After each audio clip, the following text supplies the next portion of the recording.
চলতি বছরের ২ এপ্রিল টেকনাফের রাজারছড়া এলাকার একটি নির্জন বাড়ি। সেখানে চাকরির প্রলোভন দেখিয়ে প্রায় ২৫০ শতাধিক বাংলাদেশি ও রোহিঙ্গা নারী, পুরুষ ও শিশুকে আটকে রাখা হয়। তারা জানতেন না এই নির্জন বাড়িটি হতে যাচ্ছে তাদের জীবনের শেষ স্থলভাগ। আটকে রাখার দুদিন পর ৪ এপ্রিল তাদের নৌকায় করে সেন্ট মার্টিন দ্বীপের কাছাকাছি মিয়ানমার জলসীমায় নিয়ে যাওয়া হয়। সেখান থেকে একটি বড় ট্রলারে তোলা হয় সবাইকে, যার গন্তব্য ছিল অবৈধ পথে মালয়েশিয়া। ৭ এপ্রিল পর্যন্ত ট্রলারটি কোনো মতে সমুদ্রে টিকে থাকলেও ৮ এপ্রিল আন্দামান সাগরে পৌঁছাতেই আবহাওয়া চরম বৈরী হয়ে ওঠে। সমুদ্র উত্তাল দেখে আতঙ্কিত যাত্রীদের উপর নেমে আসে পাচারকারীদের অমানুষিক নির্যাতন। উত্তাল সমুদ্রে ট্রলারের ভারসাম্য রাখতে পাচারকারীরা যাত্রীদের মাছ রাখার ড্রাম এবং নেট রাখার মাত্র ৪টি ছোট কুঠুরিতে জোর করে ঢুকিয়ে দেয়।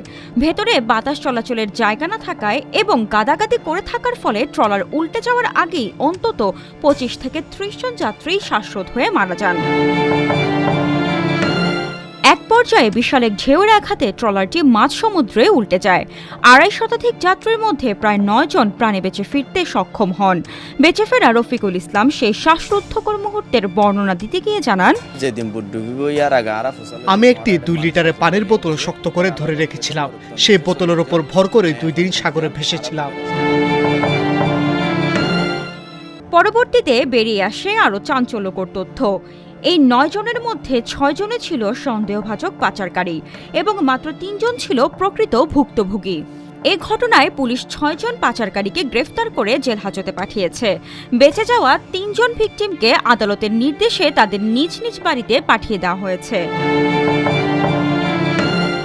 এই মর্মান্তিক দুর্ঘটনায় ৯ জন বাদে বাকি প্রায় ২ শতাধিক মানুষের সলিল সমাধি হয়েছে বলে ধারণা করা হচ্ছে।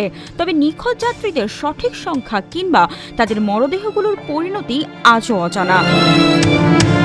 সামান্থা আলী, আজকের পত্রিকা।